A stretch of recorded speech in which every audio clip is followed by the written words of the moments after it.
En este video vamos a demostrar el teorema de Radon-Nikodym, que lo anunciamos en el video anterior. Vuelvo a enunciarlo de qué se trata este teorema, que tiene una demostración muy bonita. Bueno, por un lado, si vos tenés un espacio de medida con medida mu, verdadera medida, no medida con signo, en el video anterior estuvimos discutiendo medidas con signo, esta verdadera medida, y tenés una función positiva, entonces esta fórmula define una nueva medida nu en este mismo espacio medible. Y resulta ser que esta es absolutamente continua con respecto a mu. Absolutamente continua quería decir que si la medida, si mu de algo es 0, nu de ese mismo algo tiene que ser 0. Y había dejado, en el video anterior, no, en el otro, había dejado como tarea probar de que si g es una función mayor o igual que 0 medible, recuerden que depende solo de la sigma álgebra, no depende de mu o de nu, o sea, decir medible es independiente de mu y nu. Si g es positivo y medible, entonces la integral de la g con respecto a nu es igual a la integral sobre e de g por f con respecto a mu. Esto había dejado de ejercicio. En la clase de hoy se trata de la recíproca de esto. En la recíproca de esto vamos a tener un espacio de medida con mu y otra medida nu que sea absolutamente continua con respecto a mu, y en caso de que sean ambas medidas sigma finita, entonces existe una f tal que la nu que vos tenías viene dada por esta fórmula. Es interesante, como para meditar un segundo, cómo vamos a hacer para dadas dos medidas. Es como que el teorema de Radon-Nikodym arranca con que tengo dos medidas en un espacio medible. Tengo dos medidas. La hipótesis es que una es absolutamente continua con respecto a la otra. Bueno, y son sigma finita. ¿Cómo hago para construirme una función que pase esto? Entonces es como muy instructivo cómo construirlo. Bueno, hemos mencionado 1000 veces el concepto este de absolutamente continua. Nunca dije este ejercicio, lo dejo ahora, que hace que sea bien intuitiva. El ejercicio, el resultado no sale en el acto, no es que sea muy sencillo, pero no es difícil tampoco. Dice que si vos tenés, sigo con la hipótesis de que ya tengo un espacio de medida con mu. Si la nu es finita, en caso que la nu sea finita, entonces ser absolutamente continua, que es el concepto mu de algo 0 implica nu de algo igual a 0, es equivalente a definición tipo epsilon delta, que da la idea de por qué se le dice absolutamente continua, que esta es absolutamente continua con respecto a esta. Es como que esta función es absolutamente continua con respecto a esta medida, en el sentido que para todo epsilon mayor que 0 existe un delta mayor que 0, tal que si el conjunto E mide menor que delta, la función en E mide menor que epsilon. Bueno, entonces les dejo de ejercicio ese resultado, esta equivalencia. Bueno, como les digo, el teorema de Radon-Nikodym va a tener estas dos medidas y va a tener que construir la f. Entonces vamos a hacer un lema que te explica cómo construir funciones medibles en un espacio de medida. Bueno, este es el teorema, es un lema. Entonces suponete que vos tenés un espacio de medida con una medida mu, y ahora tenés una familia de conjuntos parametrizada por los racionales. Y vamos a suponer que esta familia de conjuntos, bueno, obviamente todos medibles, es casi, o sea, salvo medida nula, creciente. ¿Qué quiere decir este PP creciente? Acá lo explico. Claro, ser creciente sería de que si alfa es menor que beta, el B alfa está contenido en el B beta. O sea, a beta más grande, el conjunto es más grande. Pero no, es PP. Quiere decir que este es casi más grande que este, es esto, que la medida de este menos este es 0. Es decir, acá puse varias palabritas que capaz que no se entiendan, es posible que acá no se entienda muy bien qué quiere decir ese PP creciente, no se entienda bien qué quiere decir este PP B alfa contenido en B beta PP. Ahora lo digo con toda precisión. La hipótesis es, esta familia cumple lo siguiente, que si alfa es menor que beta, la resta de B alfa menos B beta mide 0. Esa es la hipótesis de los PPs. Entonces existe una función medible que posiblemente puede tomar el valor más infinito, tal que estos B alfa son básicamente los conjuntos famosos que tenemos siempre. El B alfa es casi F menor que alfa y casi B menor igual que alfa. Está entre estos dos conjuntos.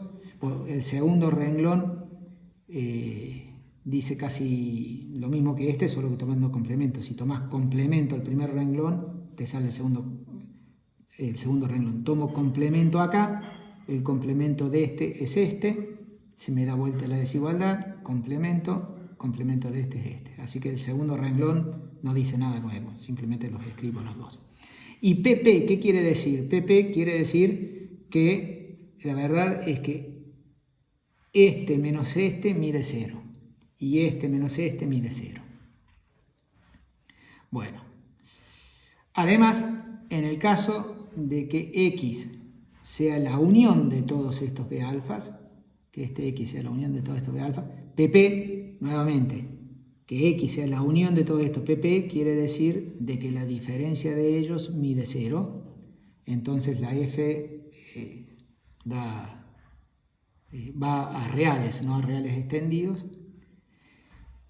Y además se pueden borrar todos los PPs, o sea, el enunciado es mucho más fácil si borras todos los PPs. Si borras todos los PP, el enunciado queda mucho más limpio. Lo voy a leer ahora sin los PP y es el enunciado que es más fácil acordarse. El enunciado sin los PP dice, si vos tenés una familia de conjuntos parametrizada por los racionales que es creciente, que es verdaderamente creciente, entonces existe una función de X a los reales, posiblemente con más infinito, tal que valen estas contenciones verdaderamente. Valen verdaderamente. Bueno, entonces tenemos estos dos enunciados. Y acá sigue, y en caso de que X sea realmente esta unión, entonces el módulo de F es menor que infinito para todos los X. Bueno, vamos a la demostración. La demostración en realidad vamos a hacerla sin los PPs, porque una vez que hiciste sin los PPs, te sale con PP, que es lo primero que voy a hacer. Entonces, vamos a ver la demostración. ¿Qué pasa? Supongamos que ya hemos probado el enunciado sin los PP. Entonces, vamos a ver cómo obtenemos en caso de que las hipótesis sean con PP. Entonces, la hipótesis, ahora estamos teniendo como hipótesis que está pasando esto. No pasa tal cual esto, sino que está pasando que las restas estas miden 0. Entonces, tomamos como C la unión de todos estos, sobre todo los alfa menor que beta. Como estamos haciendo sobre racionales, esta es una unión numerable de conjuntos de medida 0, así que mu de C va a medir 0. Y luego le llamo B tilde alfa al B alfa unión este C. Entonces, justamente como vos has agregado a todos la unión de todas las cosas que venían faltando, resulta ser que esta B tilde alfa es verdaderamente creciente ahora. Ahora realmente pasa que si alfa es menor que beta, el B tilde alfa está contenido en el B tilde beta, porque ambos contienen hasta más cosas que las que sobraban en su momento. Así que si ahora vos tomás la F correspondiente, la F que va a cumplir estas verdaderas desigualdades, va a cumplir con los B tildes, entonces va a pasar este primer renglón, va a ser este que está acá con los B tildes, este es el B tilde. pero que esté pasando esto está pasando estrictamente, esto realmente pasa, eso implica que si vos borras acá el C, esto está pasando, salvo en el conjunto C, que es de medida 0. Entonces, obtenés que la misma f que te sirve para estos b tilde te está cumpliendo lo que vos querés cumplir. Bueno, y revisen acá también que si borras el pp, acá es más evidente porque lo que termina pasando es que si tomás esta unión, la diferencia, la incluís acá también y también te sale. Bueno, así que en conclusión, vamos a hacer ahora la demostración de este lema sin los PPs. Bueno, así que asumimos que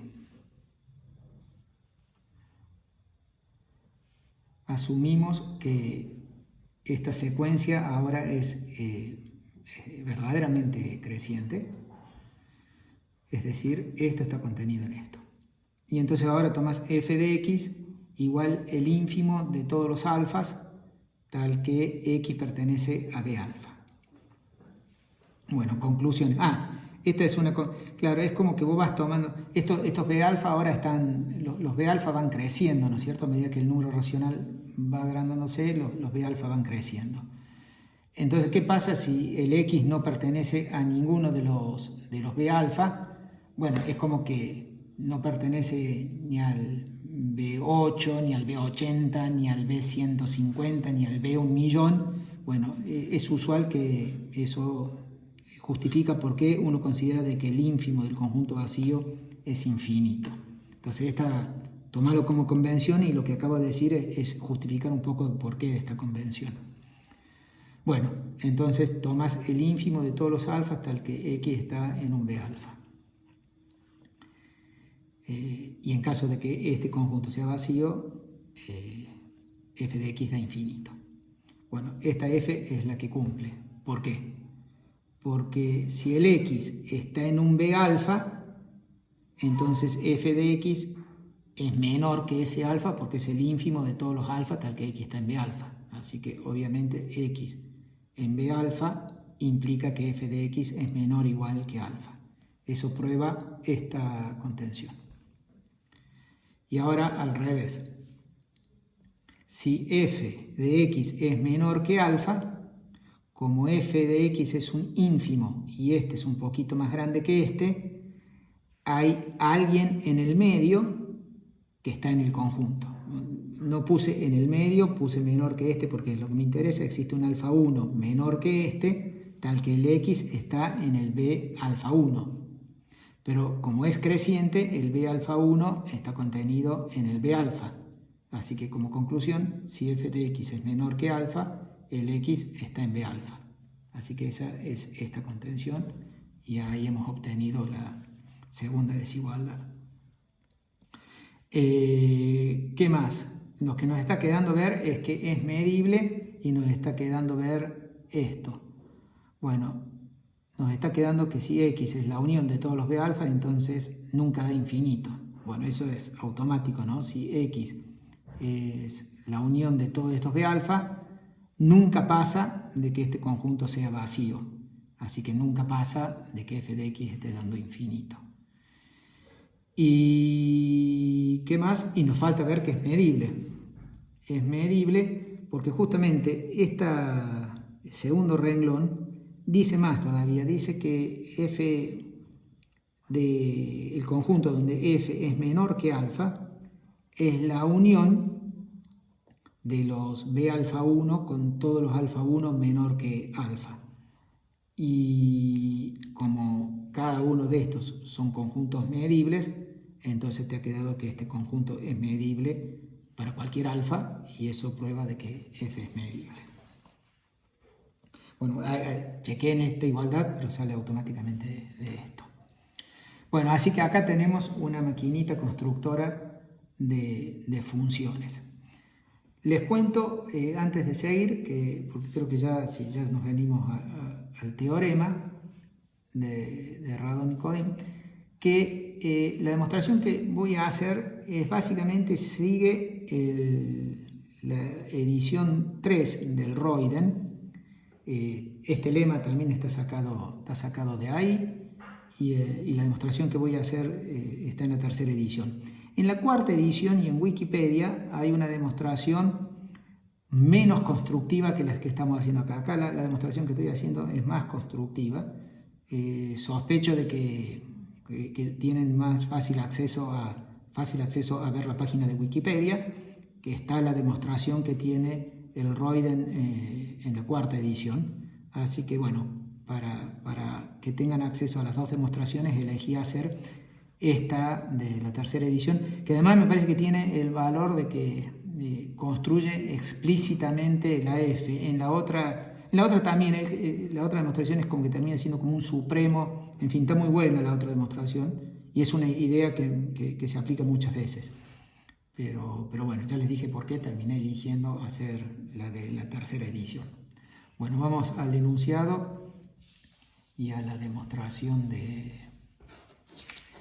teorema de Radon-Nikodym. Bueno, este es el teorema. Sea X un espacio medible, tenés dos medidas, sigma finitas, tal que esta es absolutamente continua con respecto a esta otra, entonces existe una función positiva que no toma valores infinitos, medibles, única para casi todo punto con respecto a mu. Cuando vos tenés dos medidas, quiere decir de que el única pp mu quiere decir que si tenés F1 y F2 que cumplen, entonces el conjunto que cumplen esto, el conjunto donde F1 es distinto de F2, tiene medida mu igual a 0. Por eso estoy agregando pp mu. Cuando hay dos medidas es como que hay que aclarar con respecto a qué pp estás hablando. Bueno, tal que, como ya lo venía anunciando al comienzo del video, tal que la que es absolutamente continua con respecto a la otra viene dada por integrar contra f. Bueno, vamos a hacer la demostración. Bueno, basta hacer la demostración cuando x es mu y nu finito. Si uno sabe hacer la demostración para finito, te sale para sigma finito. ¿Por qué? Eso es lo que voy a arrancar mostrando que si yo ya sé este teorema para medidas finitas, cuando ambas son finitas, lo sé para cuando son sigma finitas. Entonces suponete de que tenemos que x es mu y nu sigma finitos. Eso quiere decir de que x se particiona de manera disjunta como una unión numerable de conjuntos de medida finita con respecto a mu, y también se particiona como unión numerable de conjuntos disjuntos con respecto a nu. Pero ahora si vos intersectás estos, ahora tomás la intersección de los x' y intersección los x segunda j. Bueno, el índice ij sigue siendo numerable, y en esa intersección, la intersección de ellos, la mu y la nu miden finito. Así que terminás concluyendo que podés expresar a x como una unión numerable de conjuntos disjuntos donde mu y nu ambos simultáneamente miden finito. Bueno, entonces ahora aceptemos que sabemos demostrar el teorema cuando la mu y la nu son finitas.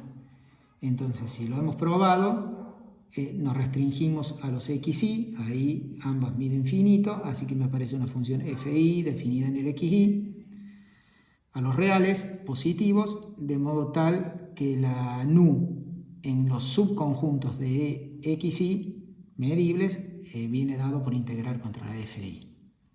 Entonces ahora definís la f de x, la f globalmente como f de x igual a fi de x si el x está en xy. Como son disjuntos los xy's, cada x está en un único xy. Así que esta definición está bien dada, y ahora resulta ser que quiero ver que esta f anda, entonces nu de e por aditividad, sigma aditividad, queda que es la suma sobre los i's, de la E de nu en E intersección XY, porque obviamente el E es la unión de estos por esto. Y nu de esto, acá lo único que estoy usando es esta formulita, desde 1 hasta infinito, es la integral en este conjunto, porque tengo un conjunto de XY, así que vale eso. Y luego, esta es la fórmula, cuando vos tenés una función positiva, la aditividad sobre el dominio, te queda la integral sobre E de la F. Así que ahí hemos probado esto. Y bueno, y si vos has probado de que esta F es única, Pp mu, cuando son finitos, vamos a ver ahora de que esta F es única en el caso sigma finito. Entonces suponete que hubiera dos, que tenés la F y la F tilde, y que para todos los subconjuntos de E tenés esta igualdad. Eso sería de que haya dos funciones. Lo que quiero probar es que estas son iguales para casi todo punto con respecto a mu. Entonces, como tengo esta igualdad para todos los subconjuntos arbitrarios medibles, en particular vale para todos los subconjuntos de XY, así que como vale para todos los subconjuntos de XY y acá tengo unicidad, la F tilde es igual, la F es igual a la F tilde cuando la restringís a XY, Pp. Eso dicho Pp mu. Eso bien dicho es que mu de F menos F tilde restringido a XY, el conjunto donde es distinta de 0 mide con respecto a mu 0, y entonces tomo la unión de todos estos conjuntos, la unión de todos estos conjuntos me da este conjunto que mide 0. Vale la aclaración acá que es Pp mu, y qué pasa con la medida, si tomo la medida nu de esto. Bueno, la medida nu de esto va a ser 0 también porque es absolutamente continuo con respecto a mu. O sea, esto es más fuerte todavía, es el resultado más fuerte porque implica que es única Pp mu y por lo tanto única Pp nu. Bueno, así que lo que tenemos que hacer es la demostración del teorema de Radon y Konin para el caso finito. Bueno, acá vamos. Así que vamos a asumir que mu de x y nu de x es finito. Bueno, acá se viene el teorema de descomposición de Hahn que vimos en el video anterior. Para cada alfa en Q consideramos esta medida, es una medida con signo, y ahora voy a decir un poquito más el signo de esto de acuerdo a cómo es el alfa. Bueno, la descomposición de Hahn te hace una descomposición de X como A alfa unión B alfa disjuntos, en donde esta medida, este conjunto es positivo con respecto a esta medida y este conjunto es positivo con respecto a esta medida. Recordemos que ser positivo es que esta medida de cualquier subconjunto de acá es positivo y que esta medida de cualquier subconjunto de acá es negativo. Muy bien, tenemos esa descomposición de Hahn. Bueno, observación. Acá dije lo que acabo de decir. Bueno, las observaciones. Primero, que si el alfa es un número negativo, es un racional negativo, esta es una verdadera medida. Y cuando dije acá, la descomposición de Hahn no es única, pero tomo alguna descomposición de Hahn. No importa la descomposición de Hahn que tome. Como dije en el video anterior, eso es única salvo conjuntos nulos. Pero ni siquiera me preocupa eso. Lo que digo, tomo cualquiera. Bueno, como si alfa es negativo, entonces esto es una combinación lineal positiva de dos verdaderas medidas, así que esto es una verdadera medida. Así que en ese caso puedo tomar directamente que el A alfa es todo el X y por lo tanto el B alfa es vacío. Así que acá puedo asumir que B alfa es vacío para todos los alfas que son menores o iguales que 0. La otra propiedad es que el hecho de que sean ambas finitas implica que la unión de todos los B alfas, termina dando todo X. O sea, y luego voy a ver que esta sucesión es creciente. Es como que esta va a terminar siendo una sucesión creciente que cubren todo X, arrancan en los negativos siendo vacío y a partir de los positivos empieza a crecer y termina dando todo. Pues ya pruebo que es creciente, pero primero quiero hacer esta observación. Es decir, lo que me refiero acá es que la diferencia, que esto es igual a la unión de los B alfas pp mu, quiere decir de que la medida de esto menos esto, es decir, la medida del complemento de esto es 0. Pero la medida del complemento de esto es la intersección de los complementos de los B alfas son los A alfas, así que lo que estoy queriendo decir acá es que mu de esta intersección es 0. Eso voy a probar ahora. Bueno, este A es la intersección de todos los A alfa, está contenido en el A alfa para todo alfa, así que como este A alfa es un conjunto positivo para esta medida con signo y este es un subconjunto de A alfa, quiere decir que esto evaluado en A da un número positivo. Así que ahí lo evalué en A y da positivo para todo alfa. Bueno, así que si mu de A llegara a ser positivo, paso este para este otro lado y me termina quedando que nu de A es mayor o igual que alfa por un número positivo para todo alfa y me daría que nu de A es infinito. Y es absurdo porque son medidas finitas. Así que esto prueba de que A es un conjunto de medida nula, así que es esta unión para casi todo punto con respecto a mu. Bueno, además, lo que ya les anuncié, estos B alfa es una sucesión que es PP creciente. PP creciente, ¿qué significaba ser PP creciente? Es que PP creciente significaba que, a ver, traigo acá el lema que probamos recién, PP creciente significa que si alfa es menor que beta, la diferencia de B alfa menos B beta es 0. Eso es lo que les quiero mostrar ahora. Entonces, ¿por qué es PP creciente? Bueno, mido el B alfa, todavía no tomé alfa, luego voy a tomar alfa menor que beta, pero por ahora con cualquier alfa y cualquier beta. Esta medida en este conjunto es menor o igual que 0, porque este conjunto está dentro de B alfa y esta medida en B alfa es negativa, así que esta medida en cualquier subconjunto de B alfa es menor o igual que 0. Así que tengo esto.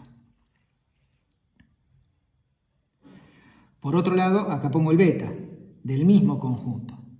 El mismo conjunto, bueno, esto es B alfa intersectado con el complemento de B beta, eso es lo mismo que hacer A beta menos A alfa. A alfa es el complemento de B alfa. Bueno, esta medida de este conjunto, que es este mismo conjunto, bueno, este conjunto está contenido en A beta, y el A beta es el conjunto donde esta medida es positiva y este es el subconjunto de A beta, así que esto mide positivo. Así que si acá cancelas, acá distribuís nu de esto y nu de esto que aparecen en ambos lados, los cancelas, me queda menos alfa, que le cambio el signo, y entonces me queda que alfa mu de esto es mayor o igual que beta mu de todo esto. Y ahora sí, si el alfa fuera menor que beta, no puede ser de que alfa por este número sea mayor o igual que beta por este número, salvo que este número sea 0. Así que con eso llego a la conclusión de que mu de la diferencia es 0. Eso es que esta sucesión es PP creciente con respecto a mu. Así que vuelvo a traer acá, estamos en las condiciones Estamos más o menos bien, que se vea. Bueno, estamos en las condiciones del lemita de recién. Estamos, no sé cómo hacer. A ver si se ve. En el lema de recién tenemos estos B alfas que están definidos para cada racional. Es una sucesión PP creciente, es lo que acabamos de ver, es una sucesión PP creciente. Y lo otro que cumplen es que PP creciente y cumple esta propiedad de que X es la unión de los P alfas PP. Así que aplicamos este lema y aparece una función que es a los reales no va a tomar el valor infinito porque tengo esta igualdad PP y voy a tener estas desigualdades PP. Eso es lo que paso ahora en limpio en esta hojita.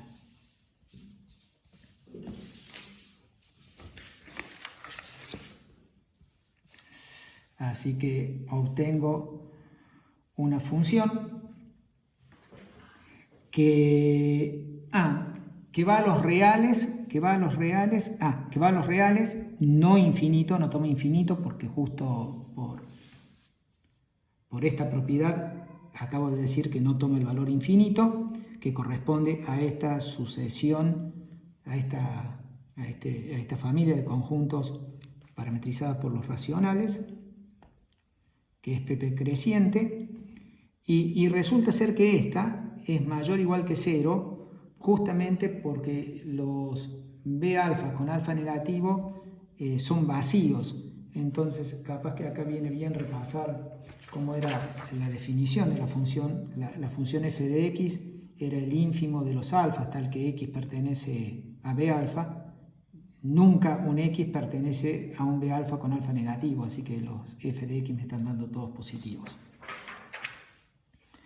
Bueno, así que esta función termina siendo mayor o igual que 0, porque los B alfa son vacíos para alfa negativo. Y bueno, y lo que ya dije, f va a valores reales porque la unión, por lo de la unión, porque x era la unión de los B alfa PP mu. Bueno, y ahora tenemos que demostrar que esta f cumple esto. Estamos ya con una función mayor o igual que 0, medible, y queremos probar esta fórmula y bueno, después probamos la unicidad.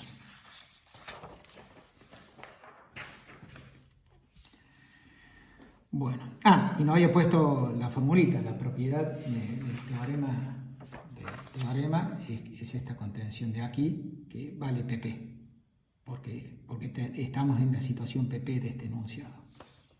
Bueno, así que tenemos esta desigualdad PP. Bueno, vamos a demostrar entonces que nu, la medida nu de un conjunto, es integrar con respecto a mu la f en el conjunto E. Así que tomamos ahora un conjunto arbitrario, insisto, lo que quiero probar es esto, así que tomo un conjunto arbitrario E y vamos a probar esto. Bueno, para probarlo voy a tomar un conjunto arbitrario y un n positivo arbitrario y voy a considerar de todos estos B alfa, voy a considerar solo esta subsucesión o subconjuntos de los B alfas, que son los J sobre N con J de 0 a infinito. En realidad, con J igual a 0 es vacío, debería decir con respecto a 1, desde 1. Bueno, así que fíjense, ojo no confundir, no estoy tomando de J igual a 1 hasta N, hasta el B1, o sea, sigo hasta infinito. Solo que estoy teniendo este N debajo, que es como que es el grosor de una malla que he tomado. Bueno, ahora tengo este E, en donde quiero integrar y medir y ver que da lo mismo. Entonces los EJ llamo EJ a la intersección de E, que es el que está en danza, intersección la diferencia. Acuérdense que esta sucesión es creciente, casi creciente. Casi creciente es que la resta al revés mide 0. Esta es una medida, este es un conjunto sustancioso, digamos. Al revés mide 0. Este es sustancioso. Bueno, entonces lo intersectas con esto y bueno, así vas intersectando para todos los J y luego E infinito es lo que te queda afuera, ¿no es cierto? Si entraste en algunos, si hay algún punto de E que está acá adentro, bueno, quedó en alguno de los EJ.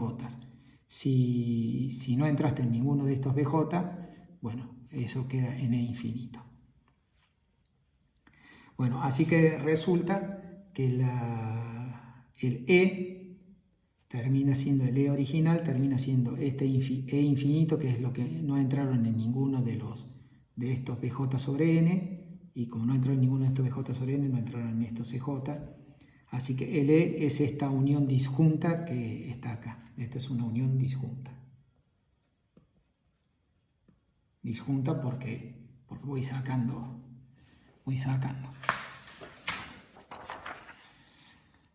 Bueno, la medida de este E infinito es 0. ¿Por qué la medida de este E infinito es 0? Es el mismo argumento que hicimos hace un ratito, de la misma manera que demostramos de que la resta de x menos la unión de todos esto era 0, era porque, bueno, querías ver este conjunto de acá, querías ver que la resta era este conjunto A. Y entonces este A estaba contenido en todos los alfa. Si mu de A fuera positivo, bueno, tomando alfa que tiende a infinito acá, llegaba a la contradicción de que nu de A me daba infinito. Pero acá lo único que usé es que no para todo alfa, basta con que acá sea para una sucesión de alfas que tienden a infinito, lo que me da el absurdo acá. Bueno, el mismo argumento hace de que este conjunto, esta resta, que sería la resta de este menos este, el equiparable a la resta de este menos este, de hecho es subconjunto de aquellos, el mismo argumento te prueba de que mu de este E infinito es 0 y por lo tanto nu, porque es absolutamente continua, de E infinito da 0. Bueno, así que como conclusión, nu de E, como esta es una unión disjunta, es nu de esto que da 0. Es muy importante, este es el paso donde se usa la absoluta continuidad. Nu de esto que es 0 más la suma de nu de todos estos conjuntos. Bueno, es como que acá uno tiene que hacer un alto. Acuérdense que lo que estoy queriendo ver es que nu de E es esta integral, donde la f es la que me vino de la índice de construcción. En algún sentido ya desarrollé el lado izquierdo, ya sé cuánto da nu de E. Nu de E da esto. Ahora lo que voy a ver es que esto también da la integral de la f. Bueno, así que ahora nos encaminamos a ver que esto es la integral de la f. De esta f que vino, que tiene esta propiedad central, ¿no? Bueno, no quiero tapar, esa es la propiedad central. Bueno, la propiedad esta que está aquí dice lo siguiente. El EJ está dentro del BJ más 1 sobre n. El EJ está dentro del BJ más 1 sobre n. Que esté dentro del BJ más 1 sobre n quiere decir que la f, como el EJ está acá, quiere decir que la f es menor o igual que este alfa, en este conjunto EJ. Eso es esto. Y además, nu de EJ es menor o igual que esto, porque la resta es negativa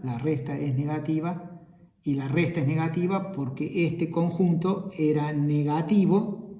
El B alfa es un conjunto negativo con respecto a la medida nu menos alfa mu. Así que nu menos alfa mu es negativo de este subconjunto de este conjunto negativo. Bueno, muy bien. Al revés.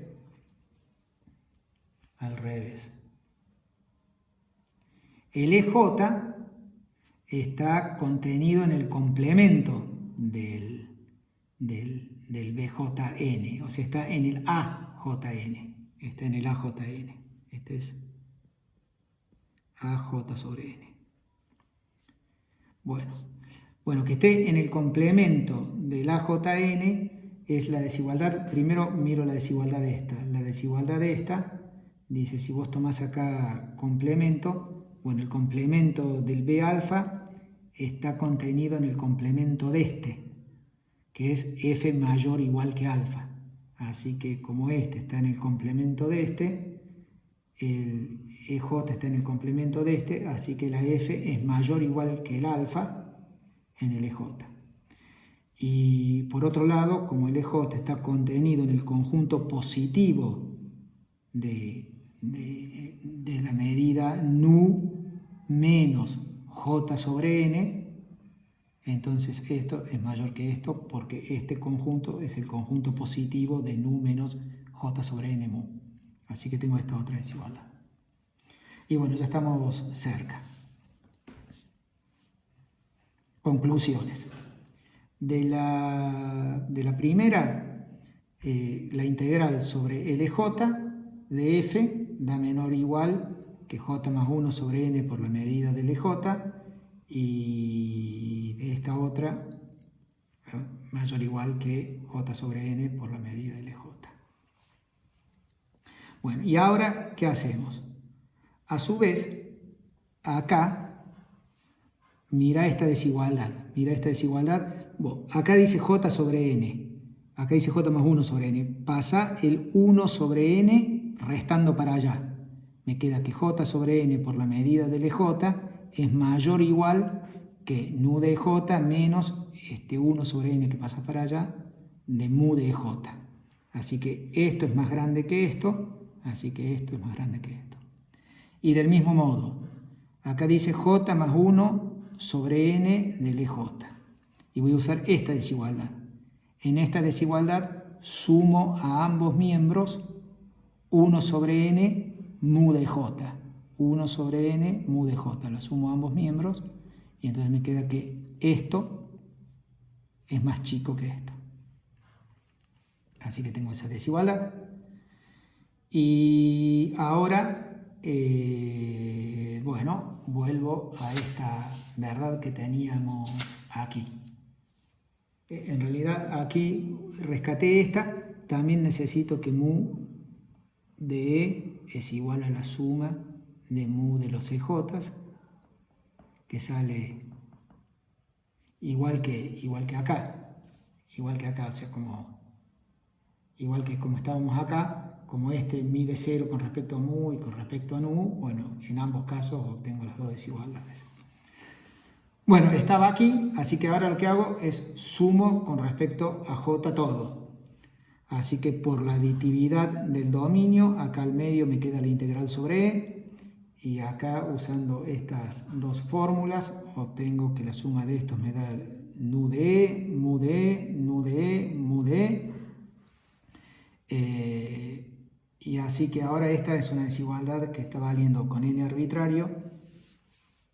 Esta desigualdad vale con n arbitrario, tomando n que tiende a infinito, obtengo lo que quería demostrar sobre el valor de nu de e. Solo me queda ver la unicidad. pp mu. Me queda ver la unicidad pp mu. Ya tenemos probado esto, falta la unicidad. Bueno, la unicidad sale rápidamente. De hecho, que es un ejercicio de...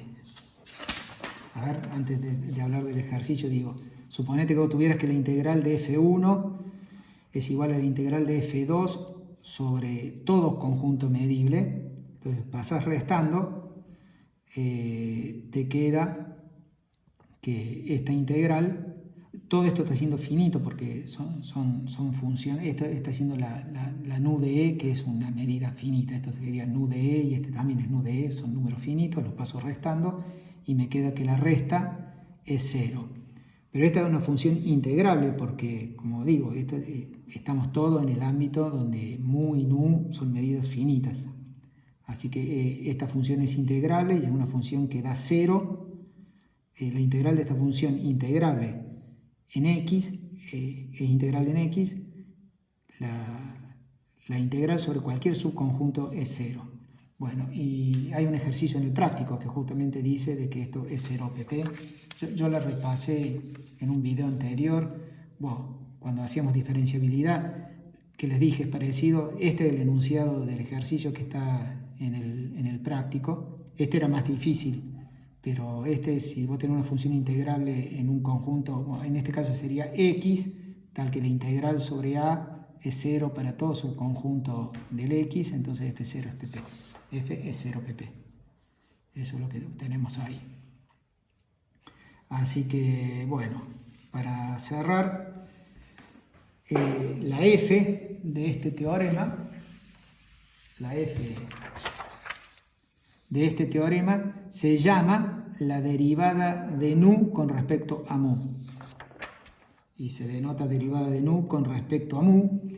Y ¿por qué se llama así? Porque es parecido a esta situación, a que vos estés tomando el límite de nu de e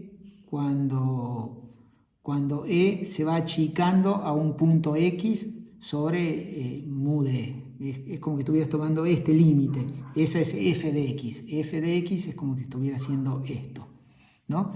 Si lo miras acá, a esta igualdad, estás haciendo la integral de f sobre e 1 sobre mu de e. Es como que estuvieras tomando el promedio de la f y tomando límite cuando le tiende a x. Pues ese límite en general es sofisticado, no es que da f de x, pero como te trae a la memoria eso,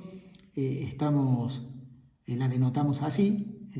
Y de hecho, que bastante trabajo nos dio cuando estábamos en un intervalo cerrado y vos tenías esta definición que, digamos, si estás en esta situación, queríamos hacer la derivada de la integral entre x0 y x, entre a y x. Bueno, cuando vos querés derivar eso, te queda esta formulita que tenemos acá, que es tal cual lo que dice acá. Si vos ves, esto sería nu de e, esto sería mu de e, estamos con la integral de Lebesgue, ¿no? Acá, la integral de Lebesgue. Bueno, esto cuando hicimos diferenciabilidad. Bueno, acá estás teniendo un caso donde verdaderamente este límite sí da f de x y te justifica. Todo esto un poco para inspirar de dónde sale la notación. Estoy hablando un poco de dónde sale la notación, es para meditar. Es como que no hubiera dicho nada muy concreto. Estoy diciendo resultados que inspiran esta notación.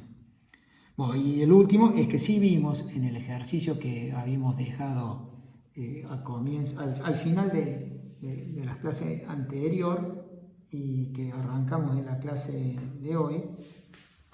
Estoy buscándolo, acá está, ¿no es cierto? Habíamos visto que cuando vos definías esta medida, la integral con la medida nu es igual a integrar g por f de mu, o esta luce mucho más linda ahora porque está quedando que la integral de g con respecto a esta medida es igual a la integral de g por la derivada de nu con respecto a la medida mu por diferencial de mu para todas positivas. Bueno, con esto terminamos.